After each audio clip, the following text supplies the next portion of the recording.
el sostenimiento de la Iglesia es un tema que apasiona en todos los lugares donde se estudia. Por eso hemos pensado en este curso con 9 capítulos para profundizar en la naturaleza del verdadero sostenimiento. Por eso no nos vamos a fijar solo en lo económico. Me llamo Diego Zalbidea, soy profesor de la Universidad de Navarra, de la Facultad de Derecho Canónico, y enseño fundamentalmente Derecho Patrimonial Canónico, es decir, cómo la Iglesia utiliza, consigue y gestiona sus bienes temporales para llevar a cabo la misión que Cristo le ha encomendado. Desde hace años, cuando explico esta materia, siempre llega un momento en que tengo que hablar de cómo se financia la Iglesia, cómo la Iglesia consigue los dones, los recursos para llevar a cabo su misión.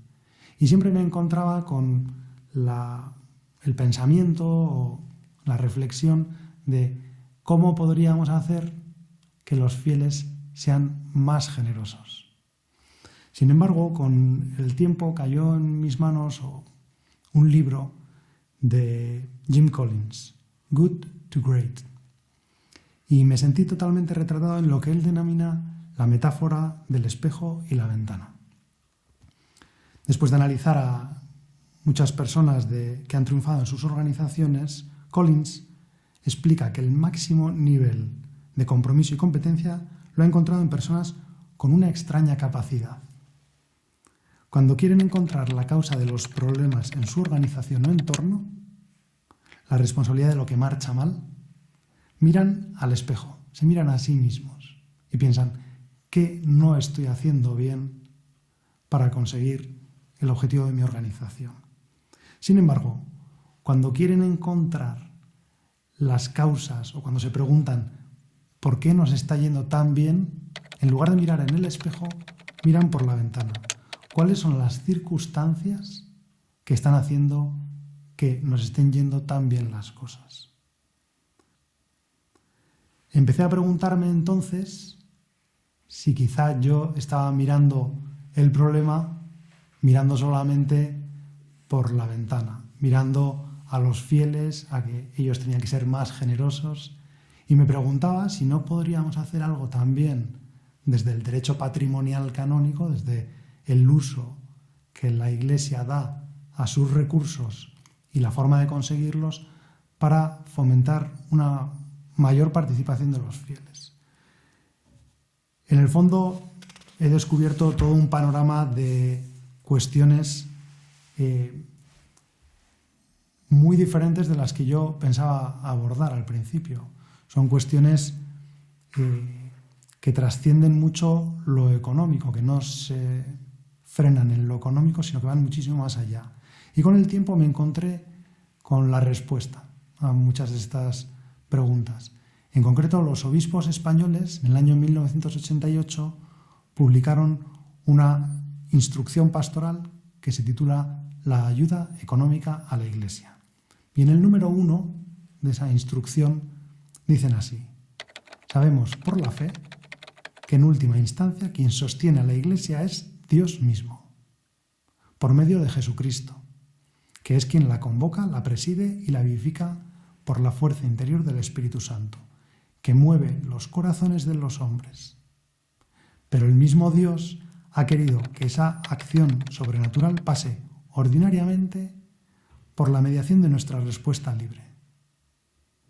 En el fondo, me ponía esta cita de la instrucción de la Conferencia Episcopal, los obispos españoles, me ponía delante del verdadero fenómeno ante el que estamos. Es Dios quien sostiene la Iglesia y utiliza la libre cooperación de los fieles para hacerlo. De manera que, ¿cómo podía yo hacerme eco del deseo de Dios de sostener su Iglesia, de que no le falte nada, a través de la ayuda que podía prestar yo a los fieles para que acogieran esos dones que Dios está haciendo a la Iglesia y a ellos mismos para sostener? Ya tenía, por lo tanto, los dos ejes sobre el que iba a reflexionar. Por un lado, mirarme en el espejo para ver qué podía hacer mejor, para explicar el derecho patrimonial y cómo la Iglesia consigue, administra y gestiona sus bienes, y luego mirar hacia afuera para descubrir tanto bien como hay en la Iglesia. Tantas personas que son tan generosas. Quizá a veces nos fijamos más en lo malo que en lo bueno. Y yo me proponía, con esta reflexión y con este curso, descubrir precisamente lo contrario. Fijarme en todo lo bueno que ya se hace. Entonces se me ocurrió, ¿no?, que podía estructurar estos 9 capítulos, y en medio de todo eso cayó en mis manos un cuento. Lo leí en una revista de educación y la verdad es que es un cuento que casi siempre que tengo un hueco o un público nuevo lo cuento. Y no va a ser una excepción ahora que estoy delante de todos ustedes que están cursando este curso para hacerlo. El cuento arranca, es una mujer joven, una abuela joven, 72, 73 años, que llega a una estación de tren porque va a visitar a sus nietos. Llega a la estación de tren, se dirige hacia el andén donde figura en su billete que va a salir el tren y de repente comprueba que el tren lleva 1 hora de retraso. Contrariada, porque imagínense pues, una mujer que va a ver a sus nietos, que tiene toda la ilusión de encontrarse con ellos, pues se contraría un poco y para sobreponerse a esa contrariedad se acerca a un kiosco, compra allí una revista, un botellín de agua y un paquete de galletas. Toma toda su mercancía, se va a un banco cercano al andén donde saldrá su tren, supuestamente dentro de 1 hora, y se sienta allí a esperar, todavía un poco confusa y un poco molesta por el retraso. En eso aparece un chico joven que se sienta junto a ella y la saluda muy amablemente. ¿Qué tal está, señora? Y ella por dentro le responde por fuera, pero por dentro piensa: qué chaval tan majo, qué juventud, da gusto. De repente toda su percepción cambia cuando este joven alarga la mano, toma el paquete de galletas, lo abre y empieza a comerse una de las galletas. La mujer, ya un poco molesta por lo que había sido el comienzo de esta aventura en la estación de tren, ya podríamos decir que estalla. Pero como es una mujer de muy buena educación, no dice nada. Eso sí, alarga la mano y toma una galleta para comérsela, visiblemente enfadada. Eso sí que no le importa mostrar al joven que está muy enfadada, pero sin decirle nada. El joven la sonríe e inmediatamente toma otra galleta. La empieza a comer, él cada vez más sonriente, ella cada vez más enfadada. Ella toma su segunda galleta, el joven la tercera, la abuela la cuarta, y llega el momento decisivo cuando solo queda una galleta. Como él va un poco por delante, ella se da prisa en terminar de comerse su última galleta y cuando va a estirar la mano para tomarla la que queda, de repente ve como el joven se la adelanta con un gesto rápido y la parte y le da la mitad. Y entonces ahí la señora sí que ya estalla y le sale uno de esos gracias que a veces decimos con tanta expresividad y que son todo menos agradecimiento. Pues el joven la mira complacido, sonriente, y con todo esto y bueno, pues ha llegado el momento de que ya avisan que el tren está en el andén y que pueden embarcar los pasajeros. Entonces ella, toda enfadada, sin mirarle siquiera a la cara al joven, se va hacia su vagón, entra en su vagón y, casualidad, su billete, su asiento está pegado a la ventana. Mira por la ventana y ve al joven y no puede evitar que sus miradas se crucen. En ese momento ella cierra como los ojos con una expresión de total enfado y el joven la despide con una sonrisa absolutamente celestial. Entonces ella ya no aguanta y baja rápidamente la persiana. Bueno, y con todo este enfado, a la pobre mujer se le había secado la boca y va a su bolso, mete la mano, toma el botellín y al tomar el botellín nota que hay algo estaba su paquete de galletas. En realidad, se habían comido el paquete de galletas del joven. Hay un corto de Eduardo Verástegui en internet que refleja esto, un corto animado, y es muy divertido. Entonces, ella se da cuenta de que se habían estado comiendo el paquete de galletas del chaval. Ella ha estado absolutamente molesta porque pensaba que estaba siendo generosa, que estaba dando de lo suyo, en el fondo que estaba perdiendo lo suyo, y en cambio el chaval estaba encantado de compartir con alguien que ni siquiera se lo había pedido sus galletas. Me parece que esa es la actitud. Yo me sentía absolutamente identificado con esta buena mujer. Es la actitud que tenemos muchas veces cuando Dios, la Iglesia, nuestra familia, nuestros amigos, la vida nos piden cosas. Siempre pensamos que si nos están pidiendo algo, lo vamos a perder. Sin embargo, pienso que es mucho más bonito acercarnos a la realidad de la generosidad precisamente desde todo lo que ganamos. También cuando nosotros hacemos un don. En este caso, a la mujer no se le estaba pidiendo hacer un don, se le estaba pidiendo acoger un don.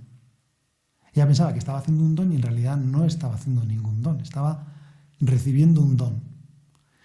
Tenemos podríamos decir, una forma siempre de aproximarnos a determinadas cosas que siempre pensando en nosotros y por lo tanto pensando en lo que perdemos. Lo que pretendo con estos 9 capítulos es que nos demos cuenta de todo lo que recibimos. También la Iglesia.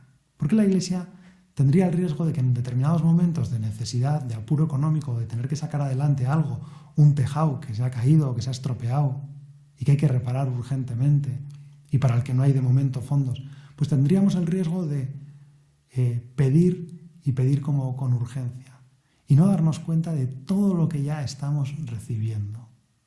Y no darnos cuenta de que, en el fondo, esa oportunidad, el tejado se ha caído, ciertamente eso no podemos decir que sea una buena noticia, pero de algún modo sí que lo que va a venir después puede ser una buena noticia, porque puede ser un motivo de generosidad para muchos fieles, de mucha implicación de ellos.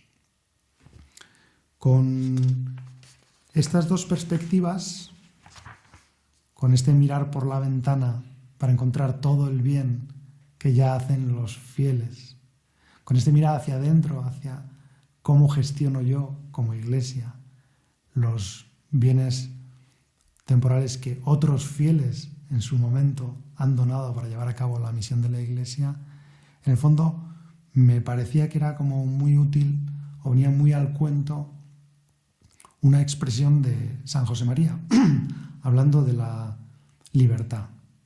En una homilía que trata sobre eso, la libertad, don de Dios, ya está el don en el comienzo de esa reflexión, dice: nuestra fe no es una carga, ni una limitación. Qué pobre idea de la verdad cristiana manifestaría quien razonase así. Al decidirnos por Dios, no perdemos nada, lo ganamos todo. Hemos sacado la carta que gana, el primer premio.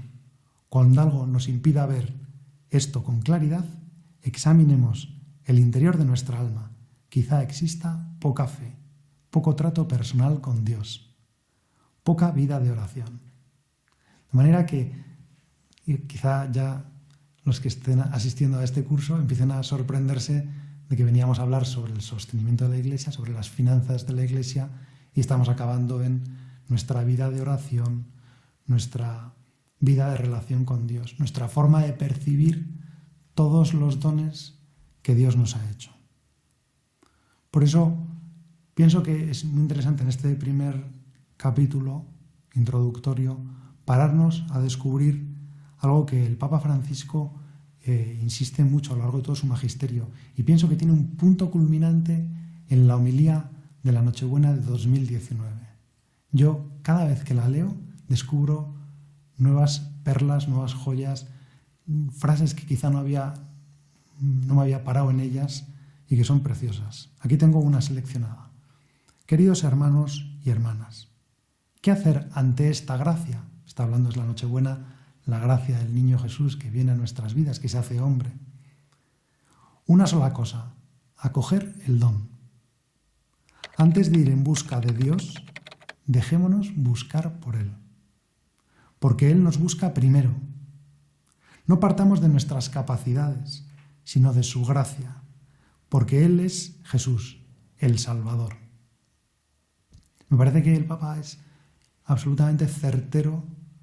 Ante una gracia tan grande, podemos pensar: ¿qué le voy a ofrecer yo a Dios? ¿Qué voy a hacer ante esto que ha pasado? No pensemos en nuestras capacidades. Vamos a dedicarnos a acoger el don, que va a requerir de nuestra parte el uso de nuestra libertad. Eso que decía San José María. La libertad es un don de Dios, pero podemos usarla mal o podemos usarla bien. Y nosotros queremos usarla muy bien. Y queremos sostener a la Iglesia no solo económicamente, sino en todas sus dimensiones. Por eso pienso que este curso podría ser como un pequeño proceso de conversión. Para mí, estudiar todos estos temas ha sido un gran proceso de conversión. No puedo decir que ya estoy convertido porque todavía tengo que mejorar muchísimo, pero me está ayudando, todos los días, parece increíble, pero en el derecho patrimonial canónico he encontrado unos motivos, una fuente, un origen para una conversión personal. Eso es lo que significa precisamente la palabra que define la conversión, la metanoia. Es una palabra griega que significa mirar desde otro ángulo.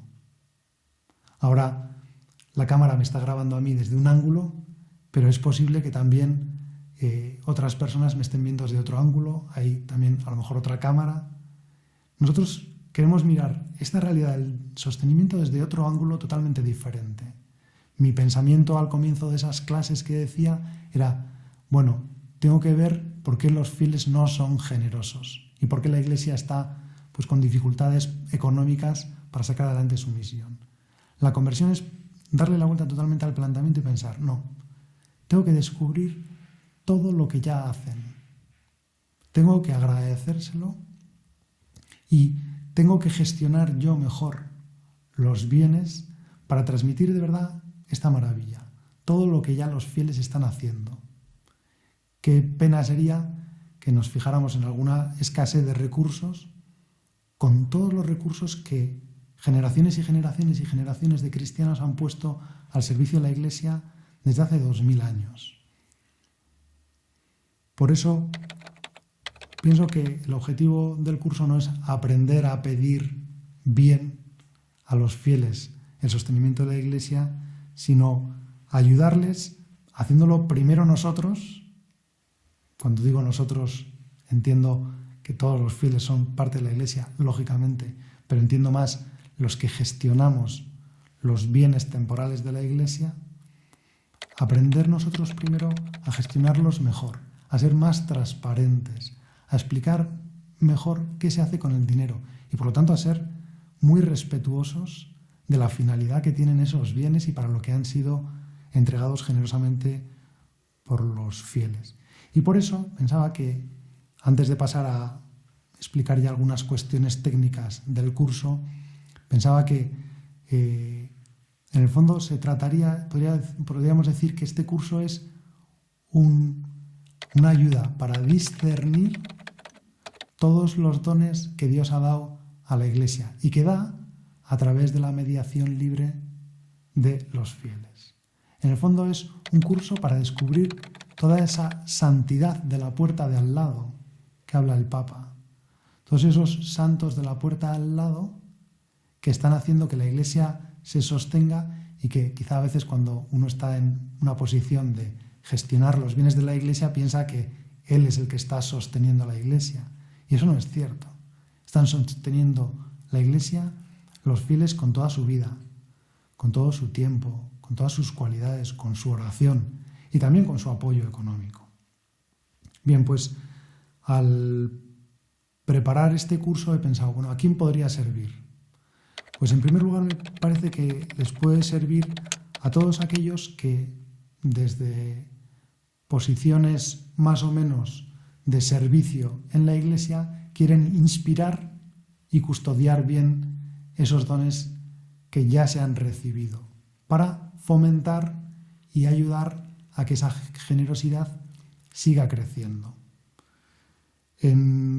Colateralmente también podría servir a esos propios fieles que se preguntan cómo se sostiene la Iglesia, cómo puedo colaborar más, qué más puedo hacer por mi parroquia, por mi diócesis, por tantas instituciones religiosas, tantas entidades eclesiásticas, cofradías, en fin, tantas asociaciones.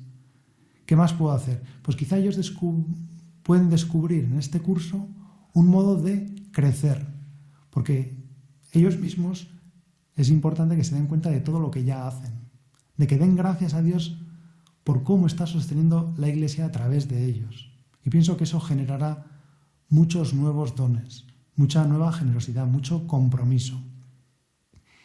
También, a lo mejor, les puede ayudar a los sacerdotes, a los párrocos que tienen que guiar a esas pequeñas porciones del rebaño del Señor y les tienen que ayudar, fomentar y quizá les pueda ayudar a ellos a descubrir todas las maravillas de lo que esas piedras vivas de la Iglesia que son los fieles que ellos tienen encomendados, una forma de descubrir y de agradecer todo eso que han recibido. Y luego también he pensado en los alumnos que cada año me tienen que escuchar hablar sobre los bienes temporales de la Iglesia y cómo ellos pueden crecer precisamente en esta conciencia de que esta asignatura, esta materia, esta parte del derecho canónico es una materia especialmente delicada porque está comprometida toda la generosidad que ya se ha dado con la Iglesia y la futura. Por lo tanto, estamos hablando de algo que une muy estrechamente a los fieles con Dios, su respuesta, su entrega, su compromiso con Dios. ¿Qué recorrido haremos a través de estos 9 capítulos? Este primero es el introductorio y el curso tiene como 2 partes muy diferenciadas. Una primera está centrada en describir cómo y por qué la generosidad tiene su origen en el agradecimiento. Las personas más generosas son las más agradecidas. No voy a descubrir nada nuevo, así que partiré en el fondo de la persona que ha sido más generosa y trataré de descubrir y de explicar cómo Jesucristo, toda su entrega, toda su vida regalada a los hombres, nace fruto del agradecimiento que siente. A continuación, me voy a detener en 2 enseñanzas suyas. La primera es una parábola, la de los talentos, y la segunda es la historia de una mujer que cautivó a Jesucristo con un don muy pequeño. 2 monedas muy pequeñas que hacían la 4ª parte del as. Este podría ser como el título de todo el curso. La 4ª parte del as. El as era la moneda en circulación en la época de Jesús de menor cantidad, la moneda más ínfima. Sería ahora en Europa el céntimo de euro, pero la moneda que circula con menor valor. Bueno, pues esta mujer lo que hace es una ofrenda de 1/4 parte de esa moneda. De manera que podemos decir que no se podría llegar a una ofrenda más pequeña. Bueno, pues estudiaremos en todo un capítulo la figura de esta mujer, cómo es su generosidad, cómo responde también Dios, cómo se deja afectar Dios por la generosidad de esta mujer. Una vez bien cimentado el edificio, a través del ejemplo de Jesús, de la parábola de los talentos y de esta escena en la entrada del templo, donde una mujer, una viuda, echa su ofrenda en el gazofilacio, esa hucha para las ofrendas, explicaré cómo la corresponsabilidad, que es una espiritualidad, tal como se ha entendido en este ámbito, en la vida de la Iglesia, puede ser una de las formas de acercarse a los dones, para fomentarlos y respetar su naturaleza. No es la única, ¿no? Hay muchas otras formas de acercarse. Yo he elegido la corresponsabilidad también porque es una forma que han utilizado en Estados Unidos muchísimas diócesis y que ha producido unos efectos maravillosos. Y En el fondo, lo que se centra esta espiritualidad, esta forma de entender los bienes y la relación de los fieles con los bienes y con el sostenimiento de la Iglesia, está basada en el agradecimiento. En la segunda parte, lo que vamos a hacer es algo mucho más práctico y concreto. Nos preguntaremos si esa misión de inspirar y custodiar los bienes puede llevarla a cabo quien los administra o quien dirige la persona, la entidad, la comunidad, si es el párroco. Si esa función de inspirar a los demás a compartir sus bienes, de custodiar los bienes que ellos ya han dado, de agradecerlos, puede hacerla quien es el que gestiona materialmente, ¿no? En concreto, en las diócesis, si esa misión podría llevarla a cabo el ecónomo, que es como el director financiero de la diócesis. Aunque sea hacer un spoiler, voy a decir que no. Antes de llegar al capítulo ya explico que no tiene que hacerla, o que mi opinión es que no debe hacerla el ecónomo. Primero, porque ya tiene muchísimas cosas. Segundo, porque esta misión no tiene que estar centrada solo en lo económico. Y tercero, porque el ecónomo habitualmente suele estar muy presionado por las necesidades. Y eso podría comprometer este enfoque que queremos dar a la corresponsabilidad y al sostenimiento de la Iglesia. Como conclusión del manual de este curso, me permito la desvergüenza de apuntar una revisión del derecho patrimonial canónico que ayude a las diócesis, a las parroquias, a las demás entidades de la Iglesia a darse cuenta de que el agradecimiento es el fundamento, podríamos decir, del derecho patrimonial canónico. Que la Iglesia, cuando promueve esas normas de derecho canónico, lo que está haciendo es promover el agradecimiento en sí misma y en todos los fieles. De manera que este capítulo, que es el 8, pues se lo podría saltar cualquiera porque, digamos, es como, vamos a decir, aleatorio, es más de derecho patrimonial canónico. Pienso que es interesante porque hay muchas normas que tenemos que cumplir en la vida de la Iglesia que, entendidas desde este prisma, son bien interesantes y mucho más fáciles de cumplir. En el fondo, estoy muy agradecido, ¿no?, a todas las personas que me han ido ayudando, ¿no? No las voy a nombrar aquí, pero todo esto, nada es mío.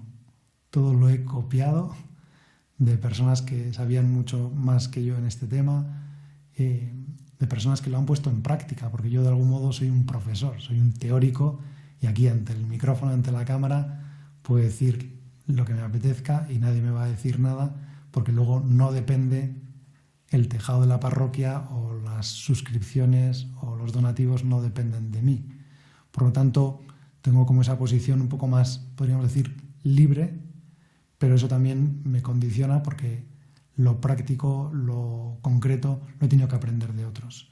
Pero para mí no es una condición, sino que es algo maravilloso porque hay tanta gente buena que sabe tanto y que lleva tanto tiempo haciéndolo que pienso que sería despreciar un don inmenso el no aprovecharlo y no ponerlo también en conocimiento de gente que a lo mejor no ha tenido la oportunidad de leerlo y de conocer todas esas experiencias a las que yo he podido acercarme. De manera que mucho ánimo con este curso, ya hemos superado el primer capítulo, espero que puedan acompañarnos durante todo el curso, que lo disfruten y por supuesto quedo a su disposición para cualquier cosa que pueda ayudarles o aclararles y les deseo el mejor curso posible, dentro de que nos vamos a ver a través de una cámara, pero en el fondo, como somos parte de la Iglesia, sabemos que estamos muy unidos. Muchísimas gracias.